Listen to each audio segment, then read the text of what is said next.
Based on recent history, it's understandable Christchurch didn't move heaven and earth to bring an event called Armageddon to town. So the pop culture festival bypassed the quake-hit city and headed straight for the capital. David Farrier went along to see what Christchurch missed out on. It's sights like these that remind you you're at Armageddon. Kids and swords, homemade video game costumes and plenty of pizza.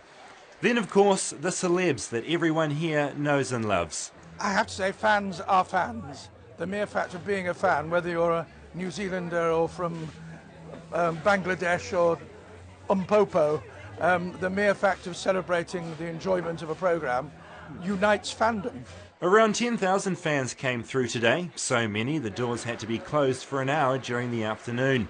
It's a happy outcome for the event's organiser, who had to pull Christchurch's show last weekend. We had to postpone the Christchurch show, and we've been trying to get support to run the event, and there's no venues, and despite what the council says down there, they're not supporting or helping anybody to do anything. But today was Wellington's busiest show yet, as people stared with open mouths, often in costume. It's certainly evolved. Cosplay in Japanese culture is becoming quite prominent, but more westernized. You see a lot of people who are just here for the experience, and then they see the people in costume and they're like, oh, that's great, I'll take a picture with them. Who are you? We're from an anime called Black Butler. Called Kuroshitsuji.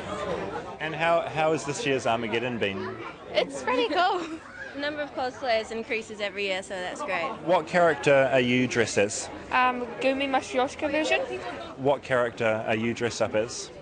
I'm not dressed up as anybody. This is how I would dress normally. And tomorrow it will all be repeated again. Many fans I spoke to are coming back for more, and some will even be making the trip up from Christchurch. David Farrier, 3 News. Whoopsies. And David Farrier tells us Christchurch geeks needn't worry. Organiser Bill Garat still hopes to take a smaller version of Armageddon back to his hometown later this year to raise funds for the Quake appeal.